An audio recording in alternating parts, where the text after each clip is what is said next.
Hola, buenas tardes a todos. Qué gusto poder verles.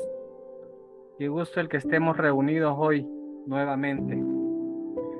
Y como muy bien lo decía Vilma, hoy queremos hablar acerca de un toque de fe. Y dice la Biblia, ¿qué es la fe? Dice que es pues la fe, la certeza de lo que no, es pues la fe, la certeza de lo que no se ve, la convicción de lo que se espera. Eso es la fe. Eso es fe. Algo que no vemos, pero algo que esperamos.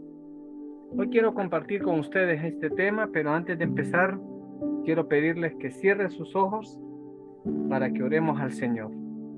Padre, en el nombre de Jesús, te damos gracias en esta tarde, alabamos y bendecimos tu nombre. Gracias, Señor, por tu fidelidad. Gracias, Señor, por tu amor y por tu misericordia. Juntos, Señor, como familia, nos volvemos a tu palabra. En el nombre de Jesús oramos. Amén, amén y amén. Pues sí, el tema de hoy, un toque de fe.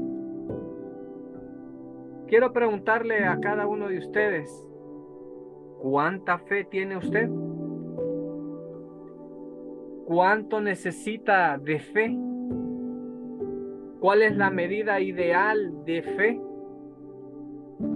Fíjese que en la Biblia encontramos a Jesús hablando de la fe y les dice, si tuvieses fe como un grano de mostaza, dirías a ese monte, muévete y échate al mar. Miren lo importante y lo trascendental. Jesús dijo, si tuvieses fe como un grano de mostaza. La semilla de mostaza es un grano sumamente pequeñito, diminuto. ¿Qué tal y el Señor Jesús hubiese dicho, si tuvieses fe como un grano de maíz? O si tuvieses fe como una semilla de un aguacate. Fíjense que el Señor dijo como un grano de mostaza. Y una fe a la medida de un grano de mostaza hace mucho. Pero una fe sustentada y cimentada en Jesús hace más. Y hoy vamos a hablar acerca de dos personajes que tuvieron un encuentro con Jesús, que se acercaron a Él y por su fe recibieron lo que buscaban. Y quiero que vayamos al Evangelio de Mateo en el capítulo 9. Voy a leerlo un poco rápido porque de ahí nos vamos a pasar al Evangelio de Marcos, porque el Evangelio de Marcos nos relata más detalles de lo que Mateo nos relata acerca de esta misma historia. Entonces vamos a leer Mateo y dice así: mientras él decía estas cosas, vino un hombre principal y se postró ante él, diciendo, mi hija acaba de morir, mas ven y pon tu mano sobre ella y vivirá. Y se levantó Jesús y le siguió con sus discípulos. Y he aquí una mujer enferma de flujo de sangre desde hacía 12 años. Se le acercó por detrás y tocó el borde de su manto, porque decía dentro de sí, si tocare tan solamente su manto, seré salva. Pero Jesús, volviéndose y mirándola, dijo, ten ánimo, hija, tu fe te ha salvado. Y la mujer fue salva desde aquella hora. Al entrar Jesús en la casa del principal, viendo a los que tocaban flauta y a la gente que hacía alboroto, les dijo, apartaos, porque la niña no está muerta, sino duerme. Y se burlaban de él. Pero cuando la gente había sido echada fuera, entró y tomó de la mano a la niña, y ella se levantó. Y se difundió la fama de esto por toda aquella tierra. Mire qué interesante. Dos personajes en una misma historia, con necesidades diferentes, pero dos personas que buscaron a aquel que es la fuente de todo, a Jesús. El principal de la sinagoga fue a buscar a Jesús, y aquella mujer con el flujo de sangre dijo: si tan solo tocare el borde de su manto, seré sana. Cuando Jesús llega a su vida y a mi vida, es inevitable que pase algo. ¿Y sabe qué va a pasar? Usted y yo vamos a ser transformados por el poder transformador de Jesucristo. El Espíritu Santo del Señor va a venir sobre usted y va a empezar a provocar cambios en su vida que usted nunca se imaginó. Y entonces van a hacer comentarios como aquellos que: mírala, ya no es como antes. ¿Te acordás cómo era ese? Ya no es así. Ahora es distinto. ¿Y sabe qué? Es porque el Espíritu Santo está trabajando en su vida y está transformando su vida. Y no solo a lo interior, sino que también en lo exterior. Y esa metamorfosis es visible a todos. Entonces nos vamos a ir a Marcos. Marcos en el capítulo 5. Marcos nos da más detalles acerca de esta misma historia. Y quiero que encontremos esa riqueza que solo la palabra del Señor nos puede dar. Y Marcos dice así: la hija de Jairo y la mujer que tocó el manto de Jesús. Pasando otra vez Jesús en una barca a la otra orilla, se reunió alrededor de él una gran multitud, y él estaba junto al mar. Y vino uno de los principales de la sinagoga, llamado Jairo, y luego que le vio, se postró a sus pies y le rogaba mucho diciendo: mi hija está agonizando. Ven y pon las manos sobre ella para que sea salva y vivirá.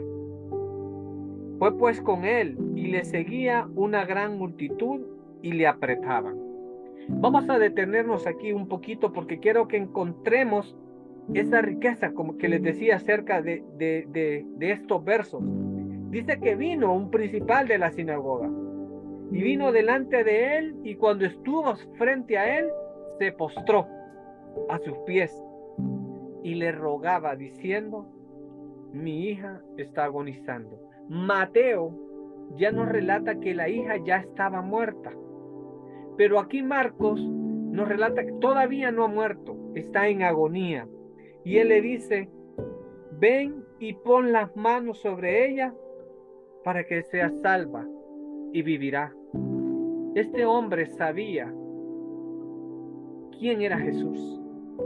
A él no le importó en ese momento ser uno de los principales de la sinagoga, porque sus compañeros seguramente no estaban de acuerdo con lo que él estaba haciendo. Pero ¿qué cosas no haría uno de padre por sus hijos? Yo hoy me pongo en el lugar de él. Hoy que yo soy padre y que tengo 2 hijos, y sé que muchos de ustedes los tienen también, ¿qué cosas no harían ustedes por sus hijos, y ver a uno de sus hijos en una situación como la que estaba este hombre? Entonces, a él no le importó lo que pudiesen decir o lo que pudiesen pensar los demás. Él sabía qué era lo que pasaba cuando Jesús llegaba a un lugar, cuando Jesús tocaba a un enfermo, cuando Jesús tocaba a un leproso, cuando Jesús tocaba a un ciego, cuando Jesús estaba cerca de alguien. Había un cambio, había una metamorfosis en la vida de ese hombre o de esa mujer. Y este hombre fue y le rogaba a Jesús que fuese a su casa y que sanara y salvara a su hija. Sigamos entonces. Pero una mujer que desde hacía 12 años padecía de flujo de sangre y había sufrido de muchos médicos y gastado todo lo que tenía y nada había aprovechado, antes le iba peor. Aquí ya empieza a entrar el segundo personaje, aquella mujer que padecía de un flujo de sangre y que llevaba 12 años con esa pena. Y la Biblia nos relata que ya había sufrido, dice que había pasado por muchos médicos y había gastado todo cuanto tenía. Solo le quedaba una opción, solo le quedaba lo último. ¿Y sabe quién era? Era Jesús. Jesús es la alternativa a su situación y a la mía. Jesús es en el cual nosotros encontramos respuesta a nuestras necesidades y a nuestras interrogantes. Es en Jesús donde vamos a encontrarlo. Y esta mujer lo supo y dijo: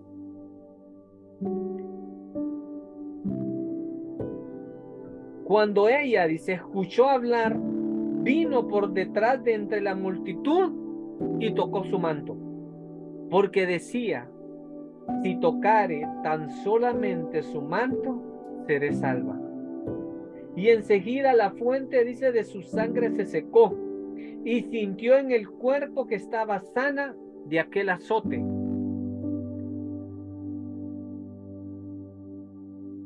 Luego Jesús, conociendo en sí mismo el poder que había salido de él, volviéndose a la multitud, dijo: ¿quién ha tocado mis vestidos? Sus discípulos le dijeron: ¿ves que la multitud te aprieta y dices: ¿quién me ha tocado? Pero él miraba alrededor para ver quién había hecho esto. Entonces la mujer, temiendo y temblando, sabiendo lo que en ella había sido hecho, vino y se postró delante de él y le dijo toda la verdad. Y él le dijo: hija, tu fe te ha hecho salva. Ve en paz y queda sana de tu azote. Mire qué maravillosa respuesta de nuestro Señor Jesucristo. Le dice: hija, tu fe te ha hecho salva. Ve en paz y queda sana de tu azote. Esta mujer no solamente encontró sanidad, sino que también encontró salvación. Maravilloso. Maravillosa palabra. Verso 35. Mientras él aún hablaba, vinieron de casa del principal de la sinagoga diciendo: tu hija ha muerto.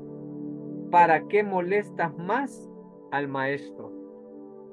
Aquí vuelve a escena el segundo personaje, Jairo, a quien que en versos atrás le había dicho al maestro: mi hija agoniza, ven, pon las manos sobre ella para que ella sea salva y vivirá. Ya aquí le dicen a él que la niña ha muerto, que no moleste más a Jesús, porque ya no hay nada que hacer, ya no se puede hacer nada, la niña ya murió. Pero Jesús, mire el pero del Señor, pero Jesús, luego que oyó lo que decía, dijo al principal de la sinagoga: no temas, cree solamente. No temas, cree solamente. Yo le pregunto a usted nuevamente: ¿cuál es la situación que está viviendo en este momento? ¿Cuál es el azote que está pasando sobre su vida en este momento o sobre la vida de un familiar suyo, un hijo, un hermano, un padre, una madre? Yo no sé. ¿Sabe cuál es la respuesta del Señor? Del Señor le dice: no temas, cree solamente. ¿Por qué dice la Biblia? Porque al que cree, todo le es posible. La fe provoca esto, el creer y el tener la confianza en el Señor. Y no permitió que le siguiese nadie, sino Pedro, Jacobo y Juan, hermano de Jacobo. Y vino a la casa del principal de la sinagoga y vio el alboroto, y los que lloraban y lamentaban mucho. Y entrando les dijo: ¿por qué alborotáis y lloráis? La niña no está muerta, sino duerme. Y se burlaban de él, mas él, echando fuera a todos, tomó al padre y a la madre de la niña y a los que estaban con él, y entró donde estaba la niña. Muchas veces usted va a encontrar alborotadores y llorones que le van a decir: no, deja eso así. Esa es la voluntad del Señor y no va a pasar nada. No sigas con eso. Déjalo que descanse. Él necesita descansar. Déjalo así. Es lo mejor. Pero el Señor dice que mandó a sacarlos a todos. Y solo entró él y la mamá de la niña. Es necesario que saquemos de nuestra vida a todos los alborotadores y llorones. Porque es necesario que usted y yo tengamos un encuentro cara a cara con Jesús. Es necesario que usted y yo tengamos un encuentro solo con Él. No necesitamos alborotadores ni llorones. Necesitamos venir delante de la presencia del Señor, postrarnos, arrodillarnos y desembocarnos en Él y decirle cuánto dolor hay en nuestra vida y cuál es la necesidad. Y el Señor la va a escuchar. El Señor ya sabía lo que iba a pasar con la hija de Jairo. Para el Señor no le era una sorpresa que llegaran aquellos y le dijeran: ya no molestes al maestro, ya la niña murió. Déjalo tranquilo, que él continúe su camino. Para el Señor eso no era extraño. Él ya sabía. Pero él necesitaba acallar aquellas voces que estaban haciendo ruido alrededor de Jairo y de su familia.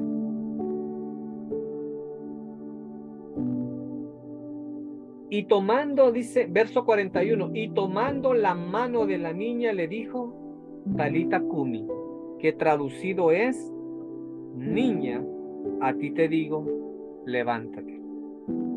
Y luego la niña se levantó y andaba, pues tenía 12 años, y se espantaron grandemente. Pero él les mandó mucho que a nadie lo supiese, y dijo que se le diese de comer.